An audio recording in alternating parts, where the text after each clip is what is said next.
नमस्कार साथियों, मेरा नाम डॉक्टर अनीश चौहान है। मैं डॉक्टर सर्वपल्ली राधाकृष्ण आयुर्वेद यूनिवर्सिटी की सारथी यूनिट का सदस्य हूँ। मैं आपको राष्ट्रीय शिक्षा नीति 2020 एजुकेशन पॉलिसी 2022 के 2020 बारे में कुछ महत्वपूर्ण जानकारियाँ देने के लिए उपस्थित हुआ हूँ। तो राष्ट्रीय शिक्षा नीति 2020 2022 इसलिए लाई गई क्योंकि आज तक की जो शिक्षा नीति थी, जो 34 साल पहले बनी थी, सबसे पहले शिक्षा नीति हमारी आदरणीय प्रधानमंत्री श्रीमती इंदिरा गांधी जी के कार्यकाल में 1968 के अंदर लागू की गई थी। फिर उसके बाद में दूसरी शिक्षा नीति 1986 में राजीव गांधी जी के कार्यकाल में आई। फिर 92 में पीवी नरसिम्हा राव जी ने कुछ संशोधन किए उसके अंदर में। फिर अब 34 साल बाद में हमारे आदरणीय प्रधानमंत्री श्री नरेंद्र मोदी जी के कार्यकाल में नई शिक्षा नीति, राष्ट्रीय शिक्षा नीति 2020 पॉलिसी 20 लागू किया गया है। 2020 इसके अंदर ये शिक्षा नीति क्यों लाई गई कि जो हमारी पुरानी शिक्षा नीति थी उसके अंदर कुछ जो हम अचीवमेंट करना चाहते थे वो नहीं हो पा रहा था, और ड्रॉप आउट की समस्या बहुत ज़्यादा उसके अंदर आ रही थी। स्कूली स्तर पे भी ड्रॉप आउट हो रहे थे बच्चे, अपनी पूरी शिक्षा, अपनी पूरी स्कूलिंग भी नहीं कर पा रहे थे, और हायर एजुकेशन में भी ड्रॉप आउट हो रहे थे। तो उन समस्याओं को देखा गया, फिर उनके बारे में उनको वापस कैसे सही कर सके और बच्चे पूरी अपनी शिक्षा, एजुकेशन, स्कूलिंग एजुकेशन और हायर एजुकेशन पूरी कर सके, इसके बारे में इस शिक्षा नीति में आमूलचूल परिवर्तन किए गए हैं। तो हम अब पुरानी शिक्षा नीति में स्कूलिंग एजुकेशन को 10+2 बोलते थे। उसके अंदर बच्चा जब 6 साल का हो जाता था तो स्कूल के अंदर वो एंट्री लेता था, और नई शिक्षा नीति में इसी को उन्होंने 4 स्टेज में बांट दिया गया है। उसको foundation stage, preparatory stage, middle stage और सेकेंडरी स्टेज बोलते हैं। इसको अलग अलग कैटेगरी में बांटा गया, 5+3+3+4। तो इस हिसाब से बच्चा जब इसके अंदर बच्चा एंट्री करता है 3 साल के अंदर, वहाँ पे 6 साल का बच्चा हो जाता था जब स्कूल में एंट्री होती थी, अब 3 साल का बच्चा होते ही उसको स्कूल में डाल सकते हैं। तो पहले फाउंडेशन कोर्स के अंदर 5 साल लगते हैं। 5 साल के अंदर पहले 3 साल तो प्ले स्कूल रहेगा, जिसमें बच्चों को खेल खेल के अंदर सिखाएंगे, ड्राइंग करके सिखाएंगे बच्चों को, ऐसे ना जैसे घर के माहौल के अंदर बच्चा रहता है उसी हिसाब से प्ले स्कूल के रूप में बच्चे को पढ़ाई की जाएगी। और 2 साल के अंदर बच्चा फर्स्ट और सेकंड क्लास करेगा, यानी 5 सालों के अंदर बच्चा 3 साल तो प्ले स्कूल में और 2 साल फर्स्ट और अपनी सेकंड क्लास को क्लियर करेगा। इसके अंदर कोई एग्ज़ाम नहीं होएगा, केवल बच्चे को पढ़ाई के हिसाब से बच्चे को कैसे स्कूल आते हैं, स्कूल में बच्चा पढ़ना सीखे, अपना इंटरेस्ट डेवलप करे, उसको ऐसे खेल खेल के अंदर बच्चे को सिखाया जाएगा। फिर आती है प्रीपेटरी स्टेज, इसके अंदर 3 साल लगेंगे। 3 साल के अंदर बच्चा तीसरी से 5वीं क्लास के अंदर एंट्री करेगा या अपनी 5वीं क्लास तक की पढ़ाई को वो पूरी करेगा। इसके अंदर एक्टिविटी और स्टडी दोनों मिक्स करके कराएंगे। इसके अंदर एग्ज़ाम का सिस्टम लागू कर दिया जाएगा ताकि बच्चा अब एग्ज़ाम देना सीखे, अपने जैसे पढ़ा है वो अपने को एग्ज़ाम भी दे सके। और इसके अंदर लैंग्वेज भी सिखाई जाएगी। लैंग्वेज या तो अपनी वो मदर टंग के अंदर जो उसकी क्षेत्रीय भाषा उसके अंदर पढ़ेगा, या एक नेशनल लैंग्वेज के अंदर उसको पढ़ाई करवाई जाएगी। फिर आगे आती है मिडिल स्टेज, इसके अंदर बच्चा 3 साल रहेगा। इसके अंदर एक इंडियन लैंग्वेज बच्चे को सीखनी पड़ेगी। इंडियन लैंग्वेज बोले तो उर्दू हो गई, संस्कृत हो गई, या कोई अपनी वो कन्नड़ हो गई, मराठी भाषा हो गई, ये भाषा भी वो सीख सकता है। उसको एक इंडियन लैंग्वेज कोई भी उसको अपने कोर्स के अंदर लेनी पड़ेगी। ये जो 3 साल का पीरियड है इसके अंदर बच्चा कक्षा 6 से 8 तक के अपने क्लास क्लियर कर लेगा। इसके अंदर बच्चे को क्या सिखाया जाएगा, कंप्यूटर कोडिंग सिखाई जाएगी इसी एज के अंदर। कि बच्चा कंप्यूटर कोडिंग का ऐसे नहीं, जो शुरुआती से बेसिक नॉलेज होता है कंप्यूटर कोडिंग का, वो बच्चे को इसके अंदर करवाया जाएगा। और बच्चों को वोकेशनल या कोई टेक्निकल एजुकेशन दी जाएगी। जैसे बच्चे को किसी में माली के काम में, गार्डनिंग के काम के अंदर कोई इंटरेस्ट है, मछली पालन में कोई इंटरेस्टेड है, बढ़ाई के काम में कोई इंटरेस्टेड है, तो उसको वो बच्चे भी पढ़ाए जाएंगे और उनके मार्क्स भी मिलेंगे, ताकि बच्चा सीरियसली होकर पढ़े और अपने जो इंटरेस्ट है उसी काम के अंदर आगे बढ़े।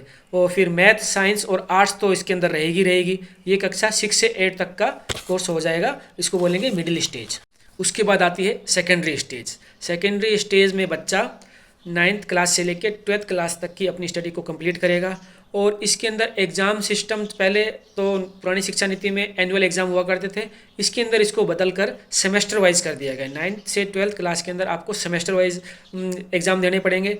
और इसके अंदर कोई स्ट्रीम नहीं है। पहले स्ट्रीम होती थी कि आप कौन से स्ट्रीम से कर रहे हो, वो कि मैं साइंस से कर रहा हूँ, कोई कह रहा मैं मैथ से कर रहा हूँ, कोई कह रहा मैं आर्ट्स से कर रहा हूँ, कोई कह रहा मैं कॉमर्स से कर रहा हूँ। तो इसके अंदर चेंज ये किया गया है कि आप को जो भी सब्जेक्ट लेने हैं, आप मैथ भी ले सकते हो, एक बायो का बायो ले सकते हो, और एक कॉमर्स का सब्जेक्ट अकाउंट्स भी ले सकते हो, या आर्ट्स वाला 2 सब्जेक्ट आर्ट्स के ले लिए, एक सब्जेक्ट कॉमर्स का ले लिया, या 2 सब्जेक्ट मैथ के ले लिए, एक सब्जेक्ट आर्ट्स का ले लिया। तो इस तरह से आप मल्टीपल सब्जेक्ट ले सकते हैं। और एक इसके अंदर एक क्रिटिकल थिंकिंग भी आपको लेनी पड़ेगी, या एक क्रिटिकल थिंकिंग के बारे में, जैसे बच्चे के अंदर एक डीप नॉलेज किसी चीज़ का थिंक अपनी जो बाहर एक्सप्रेस कर सके, ऐसा सब्जेक्ट भी लेना पड़ेगा बच्चे को। क्रिटिकल थिंकिंग के बारे में इसके अंदर बताएगा। और इस स्टेज के अंदर एक आपको फॉरेन लैंग्वेज भी सीखनी होगी। फॉरेन लैंग्वेज है, किसी को जर्मन सीखनी है, किसी को फ्रेंच सीखनी है, किसी को रशियन सीखनी है, तो वह आप अपने इंटरेस्ट के हिसाब से आप सब्जेक्ट ले सकते हो, लैंग्वेज सीख सकते हो।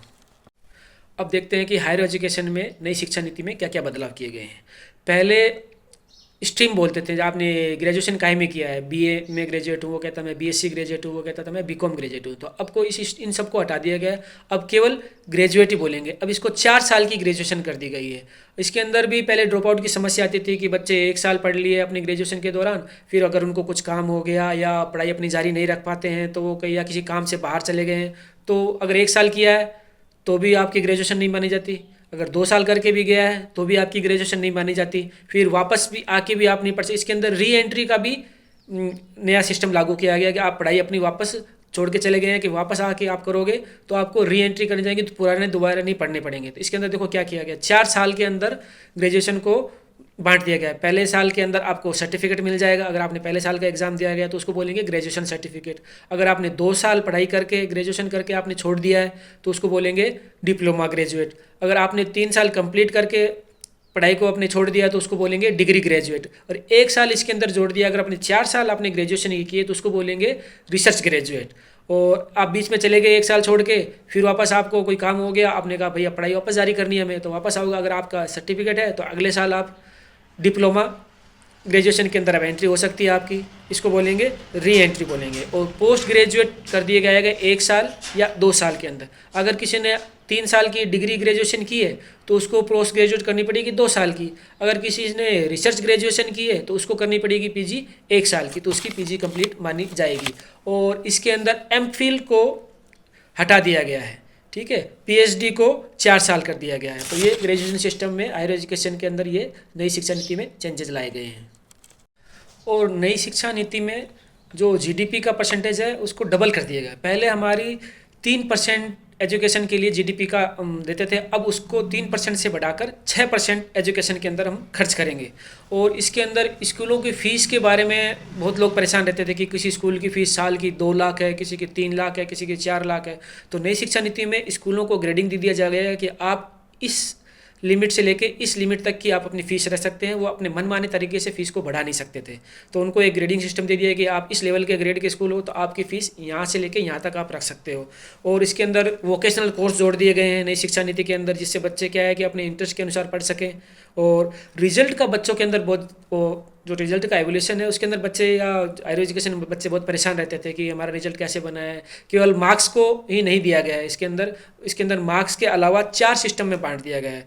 पहले तो होता था रिजल्ट क्या आता था कि इतने परसेंटेज आए हैं तो बच्चा अच्छा है, नहीं तो बुरा है। कोई आपका उस एग्ज़ाम के टाइम में बच्चा बीमार हो गया या अपना कुछ ऐसी परिस्थिति आई तो अच्छे नंबर नहीं लिया, पूरे साल तो बहुत अच्छा पढ़ा, बहुत टॉप लेवल का पढ़ा, सबसे आगे रहता था, मगर एग्ज़ाम टाइम में कुछ ऐसा आ गया कि वो अपने आप को पूरा 100% नहीं दे पाया। तो केवल परसेंटेज बेस पे बच्चों को हम आंकलन नहीं कर सकते हैं। नई शिक्षा नीति में इसको चेंज कर दिया गया है। इस रिजल्ट किस बेस से बनेगा, पहले तो आप जितने मार्क्स लाओगे वो तो एक कैटेगरी है ही, ठीक है। उसके बाद में आपको सेल्फ अपना एवोल्यूशन करना पड़ेगा। आप अपने आप को कितने नंबर देते हो, आप अपने आप को सेल्फ जज कितना कर सकते हो कि मैं कितना पढ़ा था, मैं इस लायक हूँ या नहीं हूँ। तो अपना सेल्फ असेसमेंट देना पड़ेगा, उसके अंदर सेल्फ जजमेंट देना पड़ेगा।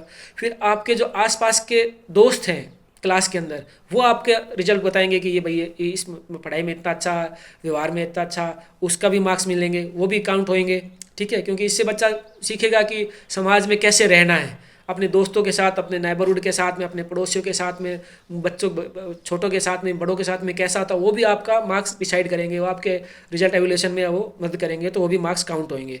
फिर एक टीचर भी आपको नंबर देंगे, क्योंकि पहले क्या होता था केवल टीचर ने जो बता दिया वो वही मान्य है। अब आपका खुद का मार्क्स होगा, सेल्फ एवोल्यूशन होगा, आपके फ्रेंड आपको कितना एवोल्यूट करते हैं, और टीचर, ये 4 चीज़ों में रिजल्ट को बांट दिया गया है। अब नई शिक्षा नीति में जो जैसे बाहर लोग कहते हैं कि हम बाहर पढ़ने, विदेश से पढ़ने जाएंगे, हार्वर्ड यूनिवर्सिटी में जाएंगे, कैम्ब्रिज में जाएंगे, तो अब ऐसे बाहर की यूनिवर्सिटियों को इंडिया में अपनी ब्रांच खोलने की अनुमति मिल जाएगी, ताकि बच्चों को बाहर नहीं जाना पड़े और वो यहीं पे इंडिया में रहकर भी फॉरेन यूनिवर्सिटी में अपना एनरोलमेंट कर ले और अपनी पढ़ाई जारी रख सके। और टीचर बनने के लिए अब 4 साल की बीएड को 4 साल का कर दिया जाएगा। ये नई शिक्षा नीति में महत्वपूर्ण बदलाव किए गए हैं। धन्यवाद।